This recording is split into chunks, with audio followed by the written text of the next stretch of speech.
one of the things that we do at Team JTC, which stands for Jennifer Tardy Consulting, is that we talk to two different audiences. And on one end, we are working with people who are on the job search, and we help them to navigate the bias that is locked into the hiring process. And then on the other end, we are working with employers who are requesting training or requesting consulting so that they can identify where the bias is in their own hiring process, so we can help them to eliminate it. And so whenever we get a chance to bring those two worlds together, we like to and we try to. Yeah. Very good. One of the questions that I have is, and others might have, is in this session, what kinds of questions are we open to answering for those that may have them? Are there any questions that are off limit? I don't think so. So, well, actually, let me say this in a very different way. Okay. So one of the things that we're trying to do is we want to go live and talk about career advice on a regular basis, whether it's once a week or once every other week. It just depends on who's interested in what sorts of questions that people are asking. Now, what questions are off limits? I don't really think that there are questions that are off limits, but I do want it to be focused on your career. And so I share with people often that when we think about your career, you can bet on yourself through working for an employer, or you can bet on yourself through the vehicle of your own business. But at the end of the day, it's all a career. And so as long as it stays connected to the career space, yeah, there are no questions that are off the table. As a matter of fact, Loretta, one of the things that I was writing about this morning, I think that we need to start having more conversations around careers and relationships. Right? Yeah. Tell me more about that. Right. So I always say that it's all life, because a lot of people like to say there's work and then life, find work-life balance, but it's all life. Your together. Yeah. One part. And but if we keep thinking about it as separate, we're not prepared for when other aspects of life begin affecting the career. And one of those spaces is relationships. There are many other spaces where it could be like grief in careers. It could be physical health in careers. But there's so much intersectionality because it's all life. And so when I started thinking about relationships and careers, I actually wrote something. No, I erased it. So I started brainstorming on something else. But when your relationship starts to impact your career. So what if you're in a relationship that makes you feel like you're not worthy, like you're not valuable, like you're less than? Eventually, if it's impactful enough, if you're deeply immersed in that experience, it's going to show up at work. Yeah. Have you ever seen that show up at work? I've seen it a lot, and I've experienced it myself. And it's funny that you talk about how we separated. I don't know where that came from or how that evolved, but you're very right. But at the end of the day, what I do know is that when my relationships, whether it's family, whether it's friends, whether it's relationships professional, when they are what I would call balanced or on track, it really fuels the positivity in the work that I'm doing.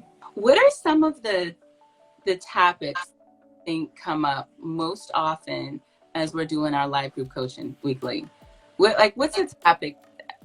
One of the topics that comes up often is related to people that are in roles that are not feeling fulfilled. Like they're not sure, they're working somewhere, but they're just not feeling fulfilled in that role.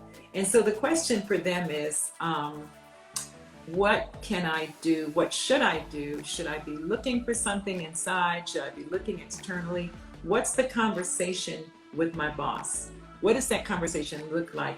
And Jen, a lot of times, for those of you that are on the call, we have a program that we'll introduce in a bit called Inner Circle. And we have our weekly coaching calls.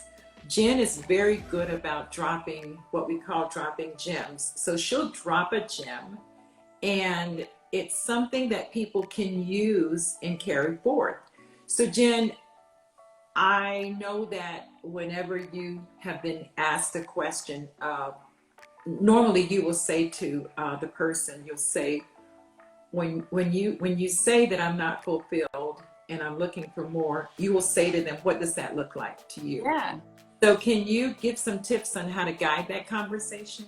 And thank you for mentioning that, right? Because you are correct. There's a level of I'm not happy with what's happening today or where I am today, right? Yeah. Mm-hmm. One of the first things that I'll ask is, well, what do you desire? What would it look like if you actually had what you wanted? And what I've realized, I feel like I'm yelling, but it's okay. You are. You are, but you're just excited. That's all.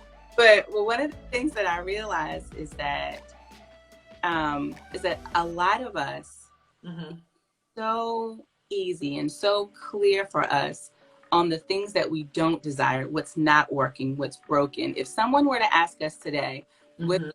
what is not working for us, we could list off point 1, point 2, point A, B, C, and D easily. Right. Because our minds tend to naturally think in that way until I rephrase the question and I say, okay, well, what is it that you actually desire? What do you want to see?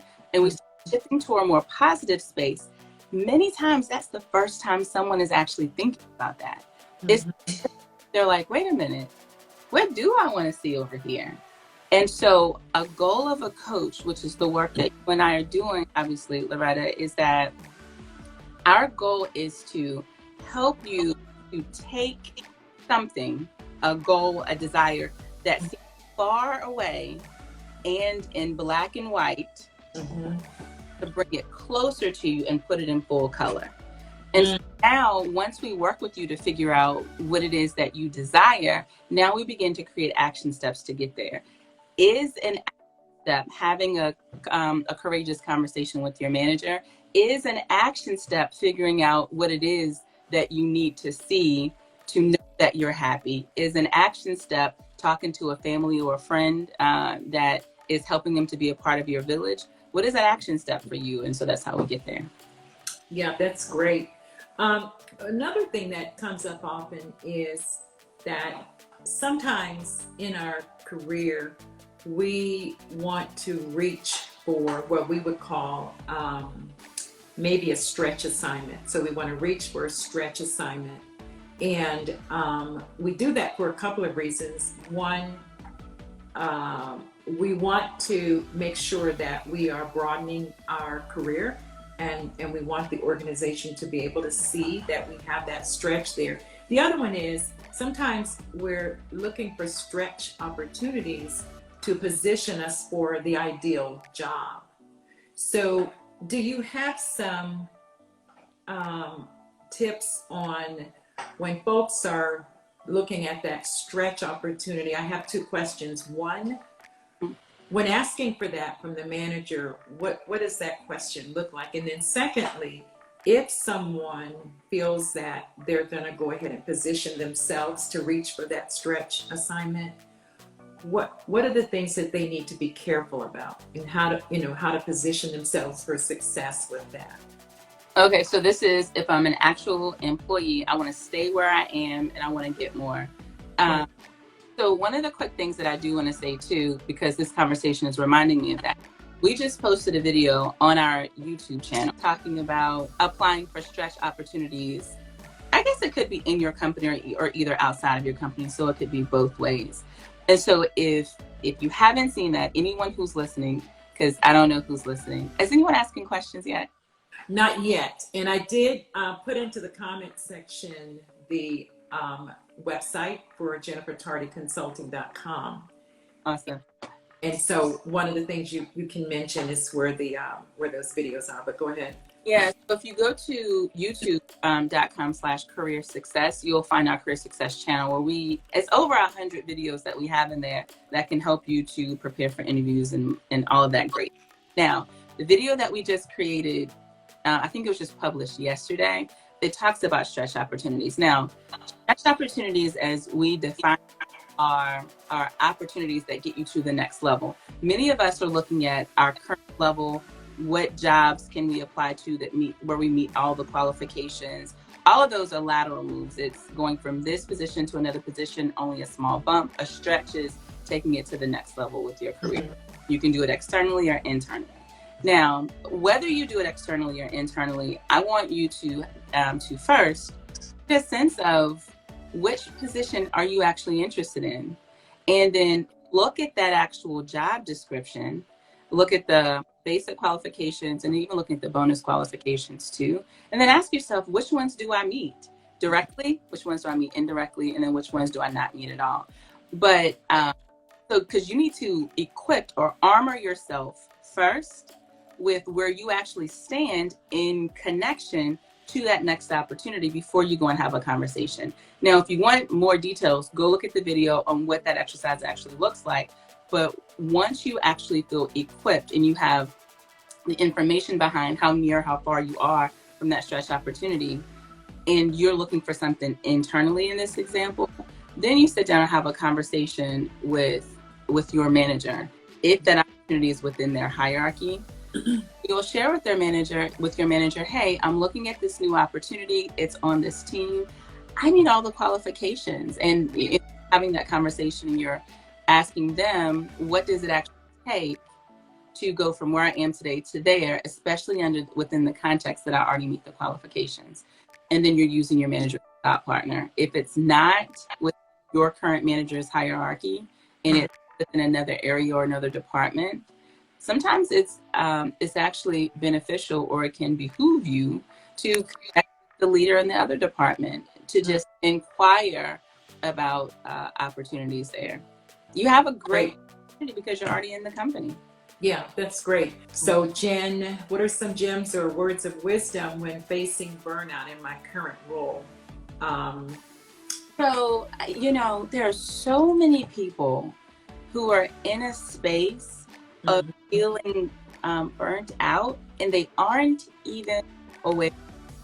What's so interesting is that I was reading a book, and I think it was Rachel Rogers' book, We Should All Be Millionaires, where she was talking about how the feeling of being burnt out, especially for women of color, I think she was talking specifically about Black women, it presents itself as failure. We begin to feel like we failed or that we're failures. But what's really happening is we're just burnt out, right? And feeling burnt out is it's a very real thing. It's a physical, emotional thing that impacts everything. And so when you're feeling like you're burnt out, one of the first things you have to do is begin thinking about self-care. What does self-care look like to you? How do you get yourself in a space where you can refuel yourself? That's the first thing. So it's easy for me to say, I want you to begin thinking about the best career for you and all this other stuff. But when you're in a space of feeling burnt out and your emotions and everything are all connected to that feeling, you're in more of a foggy space. And the lens through which you're making decisions can be shaped by the feeling of being burnt out. And so the first thing that you have to do is get into a sense of recovery mode. But it's a very personal decision on what helps you to recover. Because for me, for example, Loretta, what helps me to recover is I need to be in my bed. My bed is my whole best friend. And I mean, like, unapologetically covered over my head. All of that is my thing. And it's so difficult. It's so difficult as humans to not judge ourselves about what helps us to recover. So, like, for instance, for you, what is something that helps you to recover, Loretta? And then I'll bring it all home. first of all, I do my, I have to really like silence, nobody around, just do my entire inventory of what is it that's burning me out, and it'll be a lot of things. But one of the greatest things for me is, you talked about your bed. Mine is my bath. Oh, yeah. Really hot bath, and if I have a couple of days where I've got some time to myself, really a sauna and a massage. But if I'm at home and it's all I have, that hot bath before bed helps me to relax, and then I can think about what those things are. In regard to this person's question on the job burnout, one of the questions I have for you is, are you burned out because of the volume of business, the volume of what you're expected to give every day? Burnout from, I've given all I have. Are you burnt out because the role has not provided any type of feeling of growth? And I'd love to know, when you talk about burnout, or have you just feeling like you've just been there so long that you're just burnt out and you're done? If you could let us know a little bit of clarification on that, that'll be great.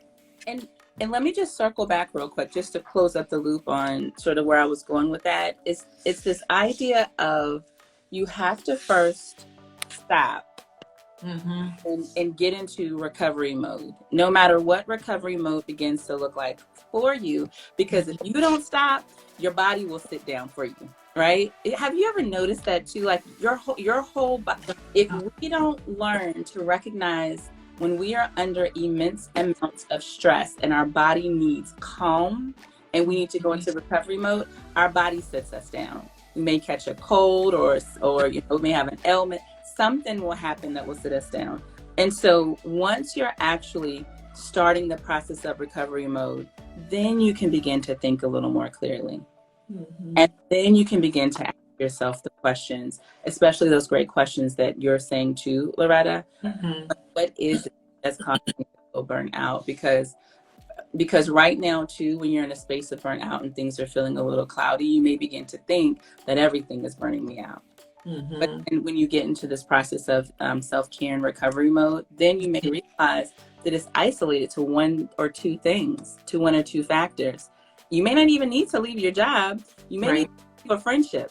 You may not need to leave a job or a friendship. You may need to clean up your bedroom, right? There are just a lot of things, but you have to be able to pinpoint it on your end, and the best way to pinpoint it is to first practice self-care. Hopefully some of the things that we said were helpful in terms of how do you turn it around, and how do you make, because you did say specifically burnout in my current role.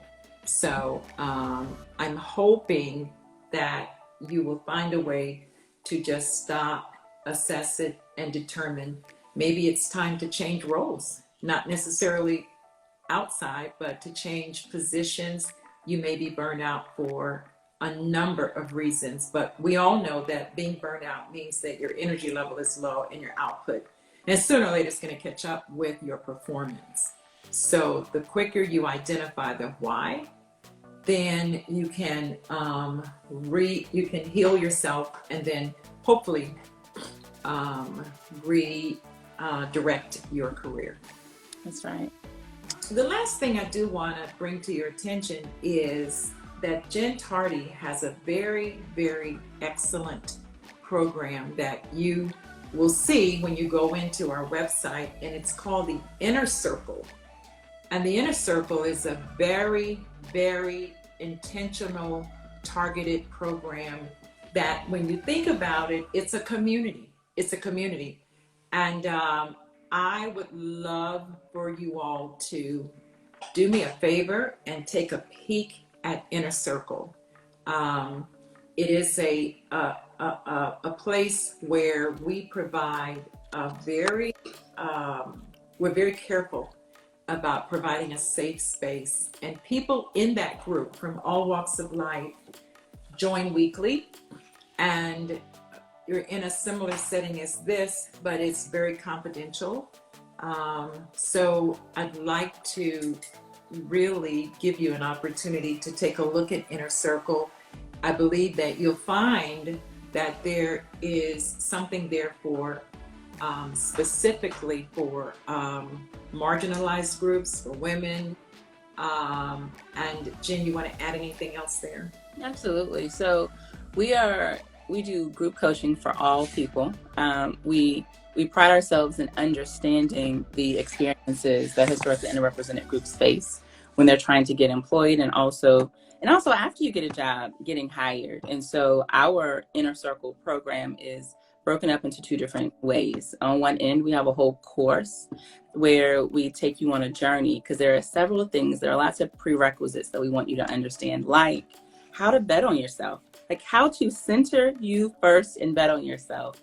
And then as you're walking through that course, we jump on every single week for an hour like clockwork.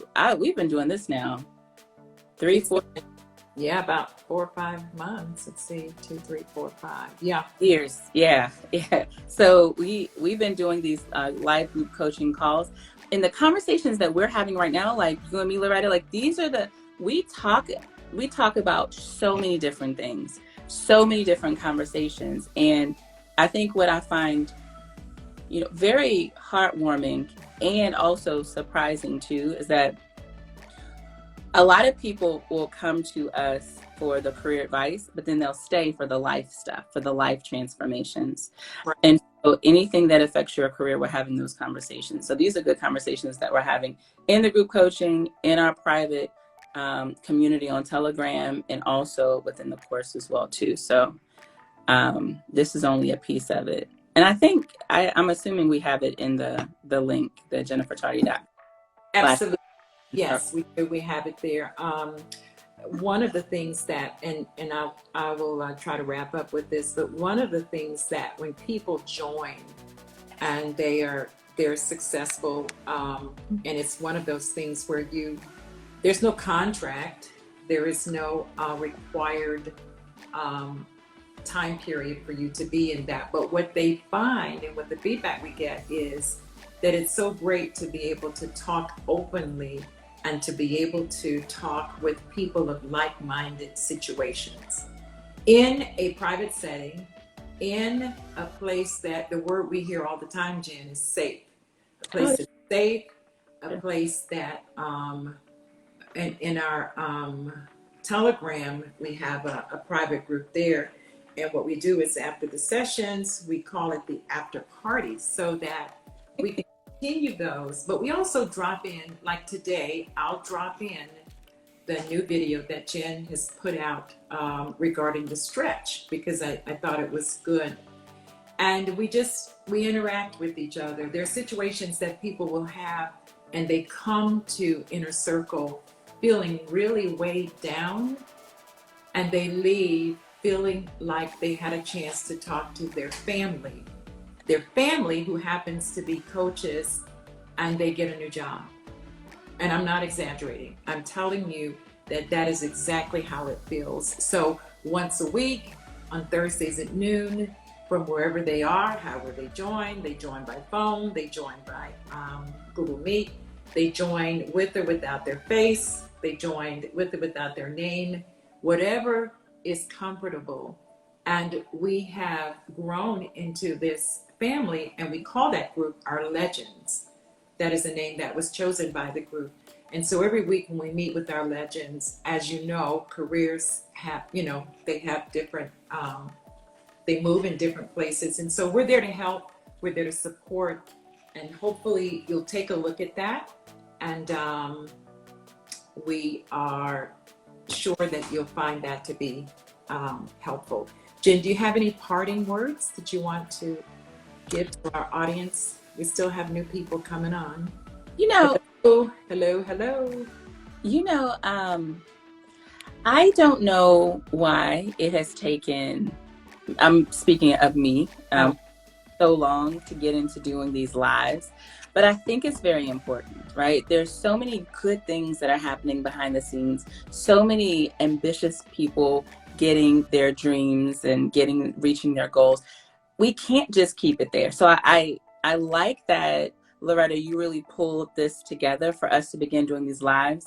Hold me to this so that we can jump on this every single week and just keep having these good conversations, because I want people to know what it is that we're doing over there and to give them a snippet of what it feels like from the IG Live. Now, for those of you who are looking for where we're spending most of our time, I spend a lot of time on LinkedIn because that's where a lot of people go to find jobs and stuff. But we're doing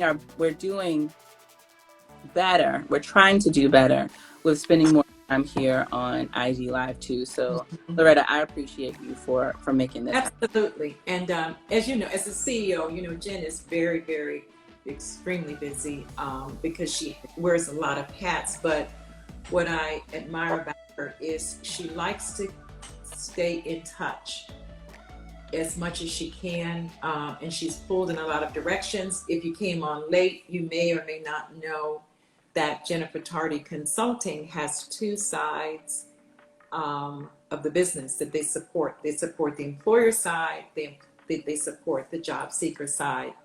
And so she's busy. She's busy. It's really, really busy. But the fact that she is the CEO and finds it important to be on both those weekly calls and to jump in a live, and you could hear that that's important to her, because that's how we stay in touch. That's how we stay in touch with reality, and we stay in touch with people. And this is what you get when you come to this is what you get. Inner Circle. So we love what we do. We hope that this has been some value for you. You can leave us a message if you'd like. And we hope that you'll be here when we come on again.